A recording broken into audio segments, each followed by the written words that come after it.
IGMC contract workers union संबंधित C2 के banner तले आईजीएमसी अस्पताल के सफाई, वार्ड अटेंडेंट, सुरक्षा कर्मी, ECG, mess, laundry, data entry operator, operation theatre assistant आदि 600 आउटसोर्स कर्मी 132 मजदूरों को बिना कारण गैर कानूनी तरीके से नौकरी से निकालने के खिलाफ हड़ताल पर उतर गए। हड़ताल के कारण अस्पताल में ऑपरेशन नहीं हो पाए, सफाई व्यवस्था पूर्णतः ठप रही, ओपीडी भी काफी तौर पर प्रभावित रही व डॉक्टरों को स्वयं ही चतुर्थ श्रेणी कर्मियों का कार्य करना पड़ा। ECG व लॉन्ड्री का कार्य पूरी तरह बाधित रहा।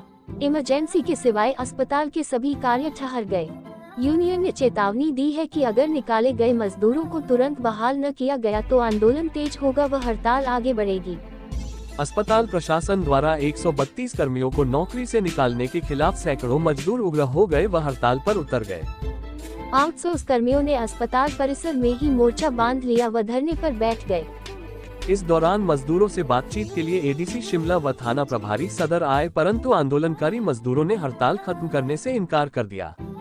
यूनियन ने अस्पताल के प्रधानाचार्य, अतिरिक्त निदेशक व चिकित्सा अधीक्षक से तत्काल मांगों का समाधान मांगा है। यूनियन ने 132 मजदूरों की तत्काल बहाली की मांग की है। यूनियन ने निर्णय लिया है कि आईजीएमसी प्रशासन के खिलाफ निरंतर आंदोलन होगा।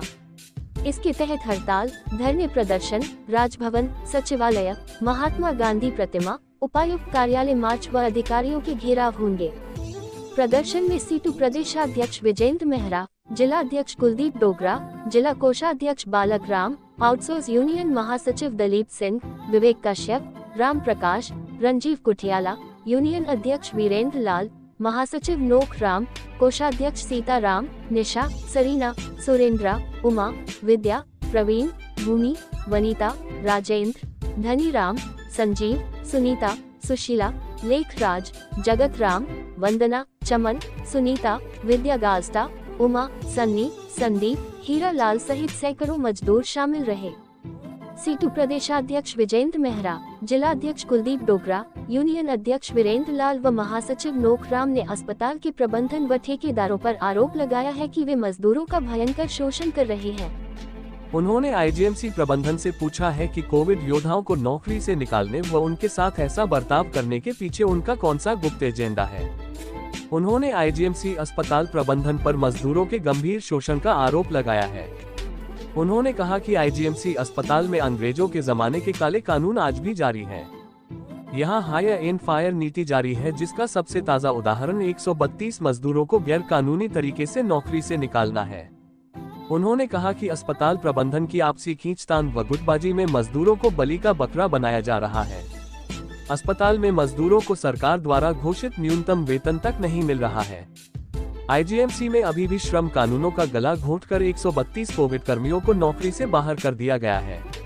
उन्होंने कहा कि आईजीएमसी अस्पताल में न्यूनतम वेतन, EPF, ESI, छुट्टियों, 8 घंटे के कार्य दिवस, हर माह 7 तारीख से पूर्व वेतन भुगतान, बोनस, चेंजिंग रूम, 2 वर्दी सेट आदि मुद्दों का समाधान नहीं किया जा रहा है। IGMC contract workers union C2 की ओर से आज हड़ताल पर है और हड़ताल जो थोपी गई है प्रशासन के द्वारा, क्योंकि आपको मालूम है, आपने पहले भी इस बात को कवर किया, 132 मजदूर ऐसे थे जिनको 2 महीने तनख्वाह न दी और उसके बाद जब वो मसला माननीय उच्च न्यायालय में पहुंचा, माननीय उच्च न्यायालय ने एक निर्णय दिया कि इन मजदूरों की तनख्वाह तुरंत दी जाए। बेशक मसला उच्च न्यायालय के अंदर 2 महीने का था, असल में हकीकत ये थी कि 10 महीने से आईजीएमसी प्रबंधन ने तनख्वाह नहीं दी थी। 8 महीने ठेकेदारों ने अपनी जेब से पैसे इनको दिए, लेकिन वो विषय तो दिखता। लेकिन उसके बाद जब दिसंबर का वेतन देने की बात आई तो उसके बाद जो है आनन फानन में आईजीएमसी प्रबंधन ने पिछली शाम को 31 दिसंबर को ये कह दिया कि 1 जनवरी से आपकी सेवाएँ समाप्त। हमारे देश के अंदर हायर एंड फायर की नीति नहीं है। हायर एंड फायर का मतलब कि ऐसा नहीं है कि जब मर्जी रख लो जब मर्जी निकालो, ऐसा कोई कानून नहीं हमारे देश के अंदर। हमारे देश के अंदर जो औद्योगिक विवाद अधिनियम 1947 का वो स्पष्ट कहता है कि किसी मजदूर को अगर नौकरी से निकालना भी है और निकालना का मतलब मिसकंडक्ट भी अगर हो जाए तब भी एक प्रक्रिया है, उसकी पूरी नोटिस दिया जाता है, सारी चीज़ें की जाती हैं। तो ऐसा तो कुछ नहीं हुआ था, यहाँ लगातार काम चल रहा है। आपको मालूम है अभी भी जिस काम के लिए ये लोग जहाँ काम कर रहे थे, ट्रॉमा का सेंटर है या न्यू OPD है, इस पे ये मजदूर लगातार काम कर रहे हैं और आज भी ट्रॉमा सेंटर और ओपीडी चल रहा है, 132 मजदूरों के बगैर चल रहा है। तो मतलब ये है कि जो राष्ट्रीय मानक है स्वास्थ्य के, उसके अनुसार वैसे तो नियुक्ति होनी चाहिए थी, यहाँ 1500 से ज़्यादा आउटसोर्स करनी होती उस काम को चलाने के लिए, लेकिन इन्होंने 600 रखे थे। तो 600 मजदूर भी 3 मजदूर का काम कर रहे थे और उस तरीके से सारी स्थिति को संभाल रहे थे। लेकिन इनको भी निकाल के 132 को निकाल के अब जो 450 मजदूर है उन पर और काम का बोझ ये लादना चाहते हैं। और पूरा जो यहाँ पर आईजीएमसी के अंदर जो यहाँ प्रबंधन है, प्रशासन है, उसकी 2 गुट है, उसके बीच जो लड़ाई चल रही है, कुल मिलाकर उसका शिकार मजदूर हो रहा है। क्योंकि जिस प्रशासन और प्रबंधन ने एमएस के लेवल पर जब ये मजदूर रखे गए, तो जो प्रिंसिपल महोदय हैं वो ये कहती हैं, उन्होंने पल्ला झाड़ दिया, हाई कोर्ट के अंदर भी एक एफिडेविट दी है कि हमारे मजदूर नहीं है।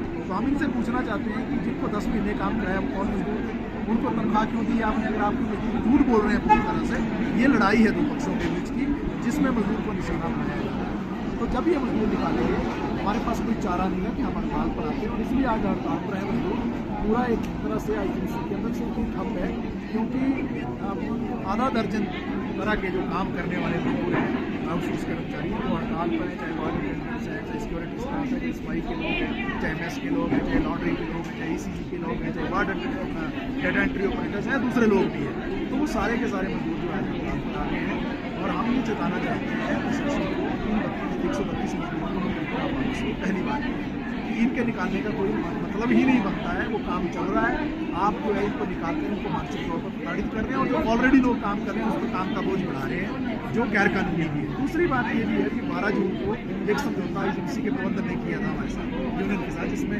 ठेकेदार भी थे, आईजीएमसी प्रबंधन भी था और लेबर ऑफिसर भी थे। उस समझौते को ये लागू नहीं करते। चेंजिंग रूम भी आप देख रहे हैं आईजीएमसी के अंदर क्या है, ज़्यादातर महिलाएँ काम करने वाली क्लास। महिलाएं कहाँ अपने कपड़े बदलेंगी जब ड्रेस उन्होंने पहनी है काम के लिए? आपको मालूम होगा कुछ साल पहले यहाँ जब महिलाएं ड्रेस बदल रही थी, उसका वीडियो बना दिया गया था, सर्कुलेट कर दिया। कितना अनसिविलाइज चीज़ थी वो अपने आप में, उससे भी इन्होंने सबक नहीं सीखा। आज भी महिलाओं को कहाँ कपड़े बदलने पड़ते हैं? ऊपर पौड़ियों में, सबसे ऊपर वाली मंजिल में जाके, या कॉमन बाथरूम जहाँ कोई भी उनके साथ अनहोनी हो सकती है। पुरुष भी इस तरीके से चेंजिंग करते हैं, तो चेंजिंग रूम की व्यवस्था नहीं है, ड्रेस आप दो देते नहीं हो, इक्के बोलिए सही को आप से लागू करते नहीं हो, आप मजदूरों के जितने भी श्रम कानून उसको पालना नहीं करते हो, और फिर आप लोग मजदूरों को नौकरी से निकाल भी देते हो कानूनी क्या भेजना करके। इस सब के खिलाफ मजदूरों में काफ़ी गुस्सा था, और ये पहली बार हुआ आईजीएमसी के इतिहास में कि मजदूरों ने एकदम से, जो शाम को अगर ऑर्डर निकाला गया, तो एकदम से मानसिक तौर पर तैयार हो गए कि इसके खिलाफ लड़ना है और हड़ताल पे जाना है। क्योंकि आज ये भी एक मजदूरों के बीच भावना चली गई है कि जो लगभग 2002 से भी मजदूर काम कर रहे हैं, मतलब 22 साल से काम कर रहे हैं, उनको भी आज रोजगार का संकट खड़ा हो गया। उनको लग रहा है कि हमारी नौकरी कभी भी जा सकती है, हमसे रोजगार कभी भी छीना जा सकता है। पूरी जिंदगी लगाई उन्होंने आईजीएमसी को बनाने, पूरा अपना जवानी में आए थे, वो आज बुढ़ापे में रिटायरमेंट के कगार पे हैं, उस वक्त तक उन्होंने काम किया, लेकिन अब उनसे पल्ला झाड़ रहा है प्रबंधन और प्रशासन। इसके खिलाफ काफी गुस्सा है, और इसीलिए सीटों पे पैदल तले जो है आज हमें आता है किया है। और ये लड़ाई तब तक लड़ेंगे जब तक जो है समस्या का समाधान नहीं होता है, और ये 132 मजदूरों को नौकरी पर वापस नहीं लिया जाता है। अगर बात होगी तो हड़ताल रुकेगी, अगर बात नहीं होगी तो हड़ताल आगे बढ़ेगी।